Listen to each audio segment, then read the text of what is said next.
Welcome to the Run Lift Mom podcast, where we're talking about running, lifting, and momming, not necessarily in that order.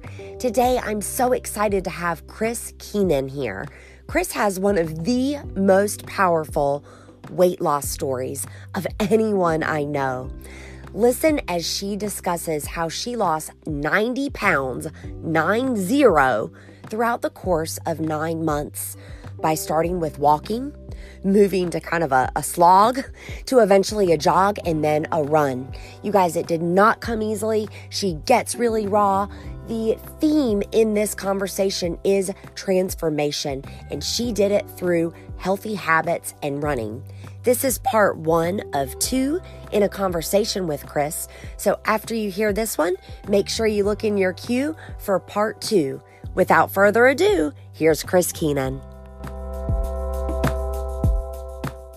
Obviously a podcast for moms who are focused on their physical well-being. Mm-hmm. Talk to me about that specifically when you had kids my age. Okay. Or my kids' age. Yeah.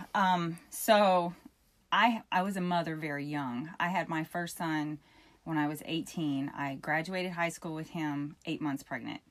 And I hear you always say like 4 under 4. Well, I had 3 by the time I was 23. So wow. I went from literally high school to being a mother of back to back, and just having to work to provide. And I didn't go to college right away. I worked 2 jobs. And I didn't have a lot of time for myself. And when I did finally decide that it was time for me, it was more, and in my story I said it is more for vanity purposes. Like, I was young. I didn't know anything about bad health. I was overweight and obese, but I was healthy, or at least I thought. I never had any issues, Yeah. But now, when you say overweight and obese, I mean, look, I'm looking at you right now. I asked, I'll tell folks, I asked your size just because, I wanted to know, in Zaya sizes, right? Mm-hmm. So, you're a medium in Zaya. Talk to me about where you were at this time that you're describing. Yeah, I was a size 22, 24. And that's kind of how back in my day, that was a while ago, but that's what the sizes were. I mean, you see them now 8, 10, and then 12, 14. So I was a 22, 24. I had to shop at specialty stores like Lane Bryant and, I guess Walmart had some stuff, but yeah, it was I couldn't go to a regular store and buy regular clothes. I had to go to specialty stores. And I'm tall, so that was... Well, unless anybody think that either of us are totally focused on the aesthetics. I'm saying these numbers, Chris, because I want folks, look at you now, you're fit, it's great to see, and we're doing this podcast as a live on Facebook and Instagram as well. So folks can, and I'll even put a tile up and show how fit you are.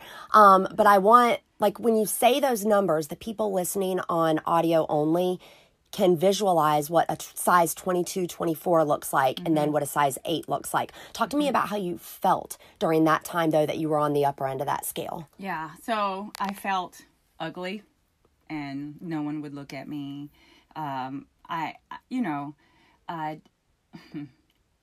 just always felt like people would look at me and you're ugly, and that's how I felt. I felt ugly. Mm-hmm. So I had a very strong personality to try and overcome the way I felt. Okay. I was always the best at whatever I did. I still try to be that way, but old habits die hard. No.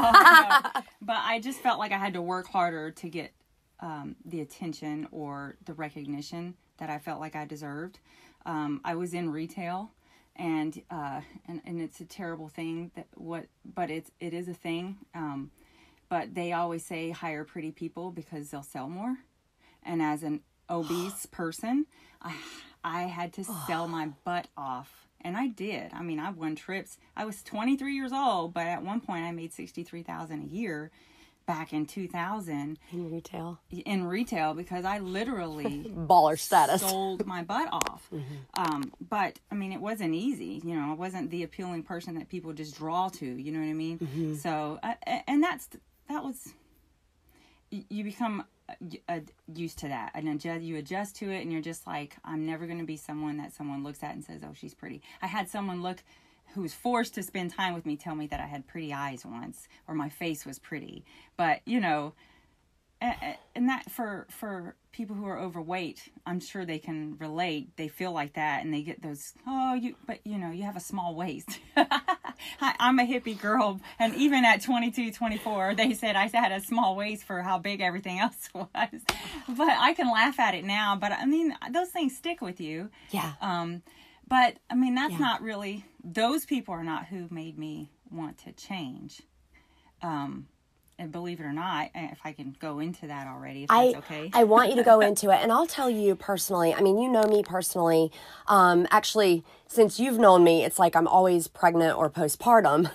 Like, I haven't struggled with my weight like you have, but I do have a background in health promotion. I spent a lot of time as a health coach, and we were like the pre-program for bariatrics. Mm-hmm. So, like, I have worked with clients who, when you're like, hey, can you give me an update on your weight? They're like a home scale doesn't accommodate these folks. They have to, I vividly remember a guy who worked at ConAgra Foods, and he would have to go to the warehouse and step on the warehouse scale to give me a weight for his health coaching program. Yep. So I want to let you know that, like, I don't understand what you've gone through, but I have empathy for what you've gone through having that background. I was actually going through a divorce and ended up moving to Colorado to be close to family.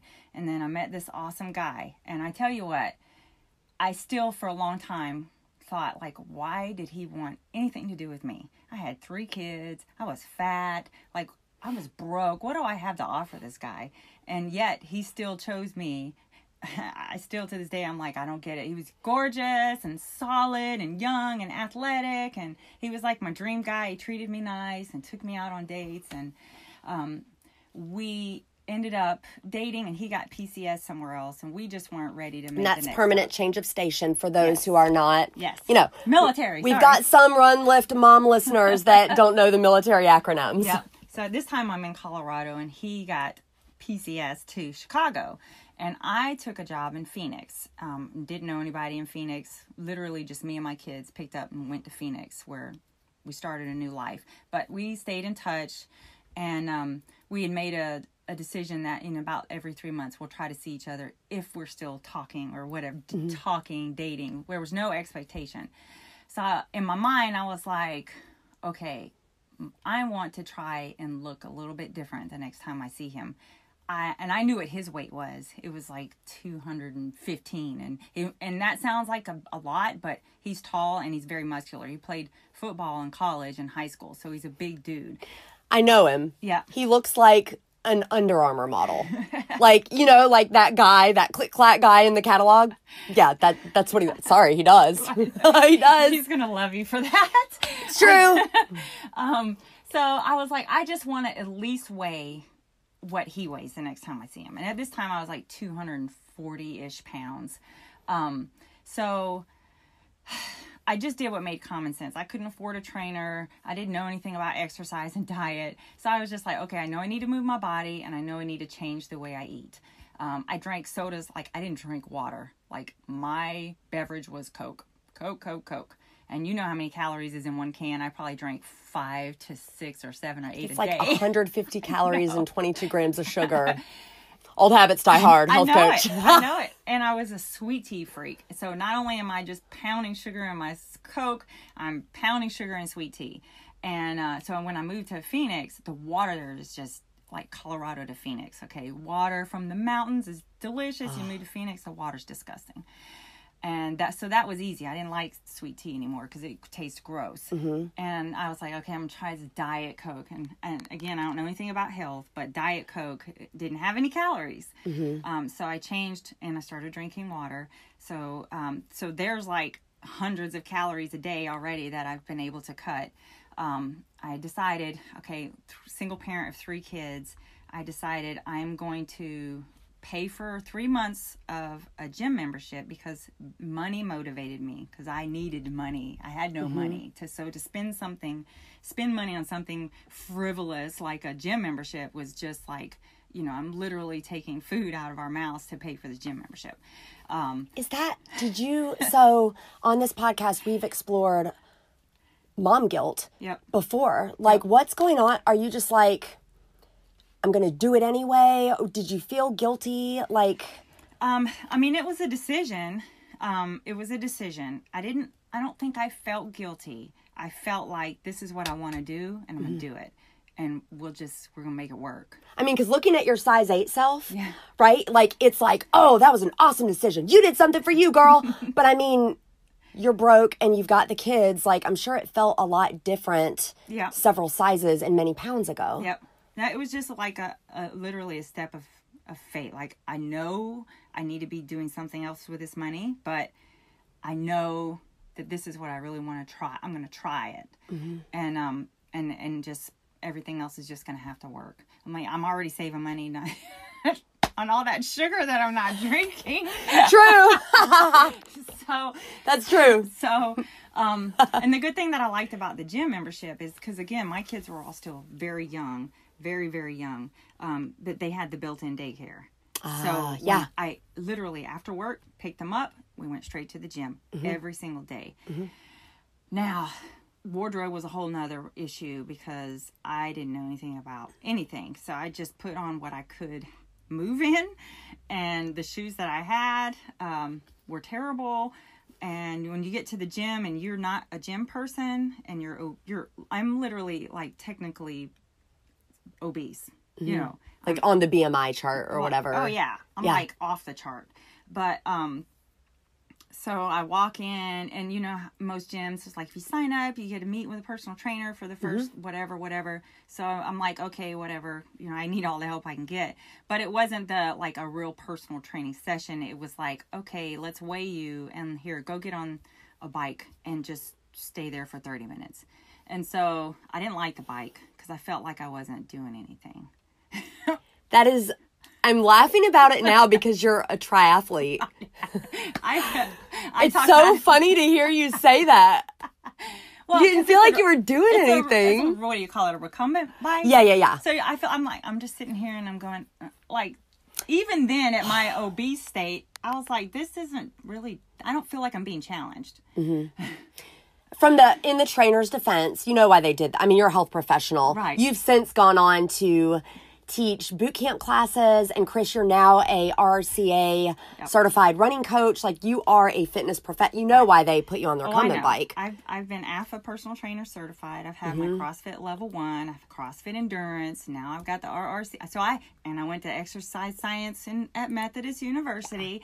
So for folks that don't have our backgrounds, they put you on the recumbent bike because risk mitigation. Yep. And if an overweight person comes in there, like, getting on the taller bike that might have challenged you more, or putting you on an elliptical where you might have lost your balance, is too much of a liability for them. And so that, it's a rock and a hard place, right? Because they do need to keep you safe. Yep. But at the same time, when we're exposing people to exercise for the first time, somebody who's hungry like you're telling me about your retail experience, like, you're hungry for it. Yep.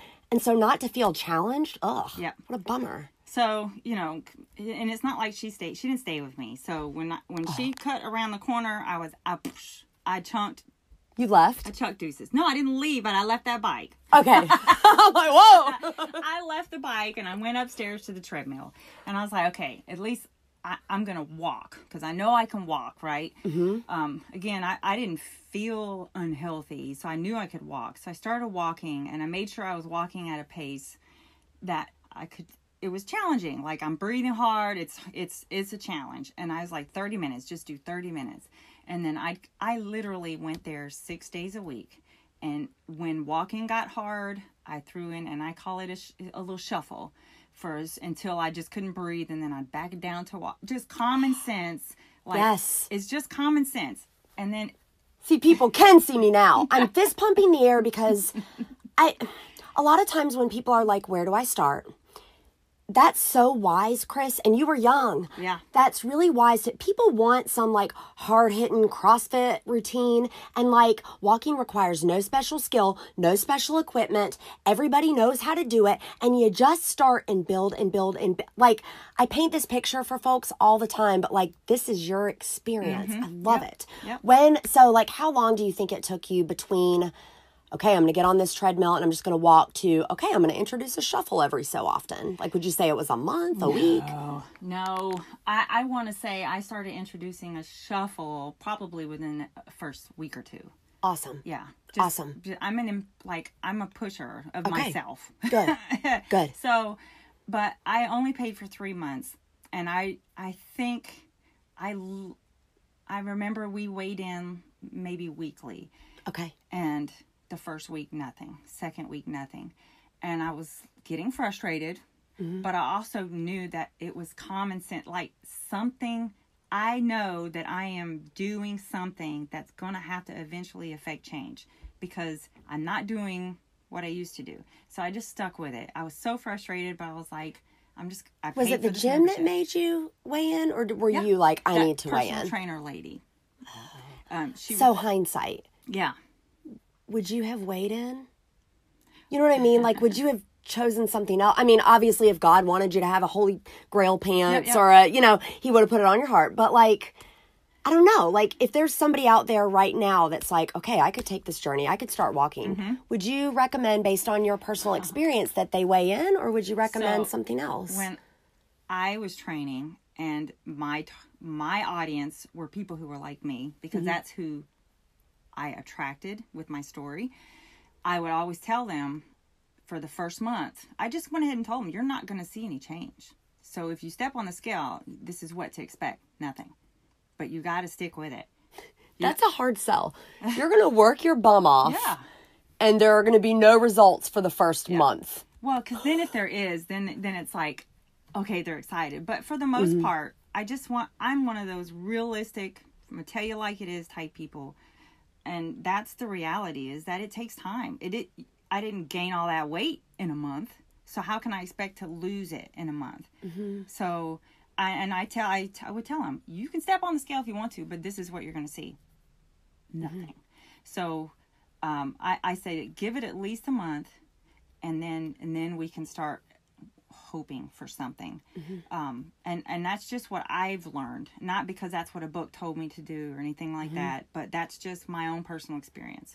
I'm big on visuals. I would almost even tell somebody, put a big piece of like duct tape, something you can't see through, and write yourself a love note. Keep going. Get off of this thing, you fool. Whatever's going to motivate you, put it over that number portion. That way you're not tempted to be a slave to the numbers. Those are really tough handcuffs. That's funny, because that's what I used to tell my clients. Find an old picture of yourself that you really like. Or find a magazine of a person that you think that you would like to look like, and keep that as your, this is why. You know, if it's because of visual, or if it's because of health, whatever that is, you need to revisit it. And find your why. Often. Maybe it's a grandchild. Or a race or something. I like that. Well, I like that. So I want to say it took about a month, but it was literally like, it felt like it went from, I didn't lose anything to a week later, 12 pounds. Like, it was like that. And I was so excited. Like, I was hooked. Oh, you couldn't tell me to stop, because I'm not. Because it paid off. It was finally starting to pay off. And I was able to let the gym go 3 months, because I created a habit. And I was hooked. And it was a routine. After work, pick up the kids, go to the gym. After work, pick up the kids, go to the gym. Saturday morning we would go. And then Sunday was my day to clean and be with the kids and do whatever. So what I hear you saying is, it wasn't the gym membership that changed. It was your habits that changed. Exactly.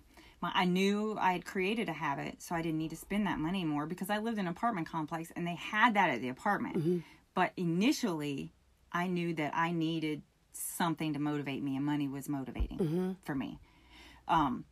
So then I would literally just go to the gym in my little apartment complex and get on that treadmill. I got to the point where I was able to run 3 to 4 miles 6 days a week within the first 9 months. And I'm talking about on a treadmill, if you're looking at the speed, anywhere from a 6 to a 6.4 on the treadmill in 9 months. That's moving. Yes. That's moving. Yes. That's awesome. Yep. So, like, literally you had this habitual transformation, and it sounds like for your self-image and your concept, this transformation through running in 9 months? 9 months, I lost awesome. 90 pounds. And I didn't do anything but run. Nothing but run, because that's all I knew. And that's where the love for running came from. Yeah. I heard on the topic of weight loss, it's Chris Pratt that was on The Office and does all the superhero movies. He was talking about in his own transformation how when you think about 9 months from now, from this point, so if I'm thinking of now till November, that seems so far away. But if I think about 9 months ago, it doesn't seem long at all. I can tell you exactly what I was doing last, whatever 9 months is, April or May or whatever. 9 months and 90 pounds. I want to make sure everyone is hearing that right. Yep. Wow. Yep. Wow. So I obviously weighed a lot less than my husband by the time it was all over. Yeah.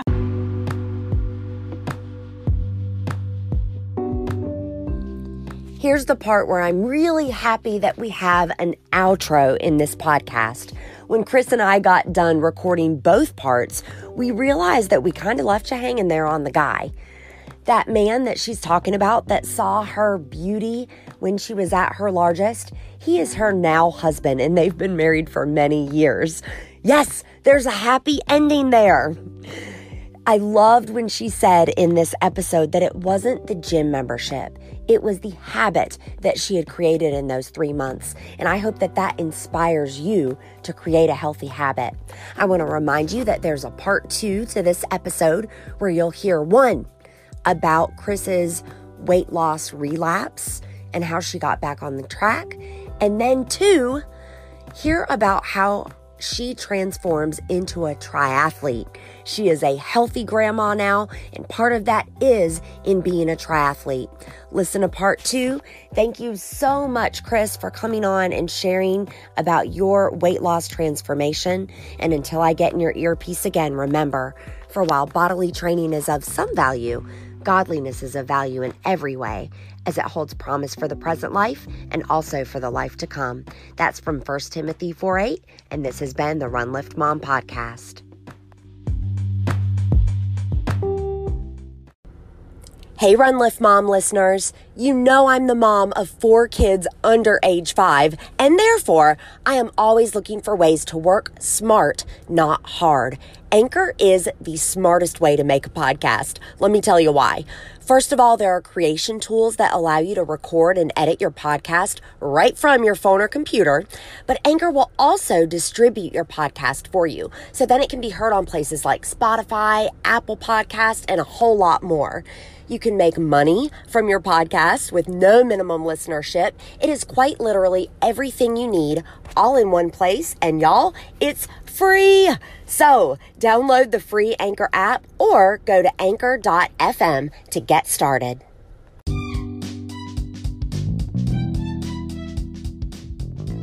It's time for the Zaya Active item of the week. And this week it is the Copper Charge Tank. If you've known me for a minute, you have heard me refer to CPW. CPW stands for cost per wear, and since college, I have been calculating my wardrobe as such. Cost of item divided by number of times you wear it. That's your true cost, and my CPW on the Copper Charge Tank, y'all, definitely less than $1. Here's why I wear it so much. I am a marathon runner. I do a lot of long efforts, and I really love that this is seamless and as such, chafe free. When I'm not doing running, I'm doing a lot of CrossFit-esque things in my garage, such as handstand holds or inversions. And I love that there's a functional band at the bottom, so the bottom of it doesn't fly up in my face. Another thing that I love about it, I've had activewear that when I wash it 50, 60 times, it starts to stink. There is nothing that I can do to get the stank out. This is an exception, and here's why. It's made with 4% copper thread, and that is going to keep the stink out, and that's really good because I wash it a lot. The CPW is low. For your consideration, the Copper Charge Tank. Check me out, #RunLiftMom on all the socials. Get you some.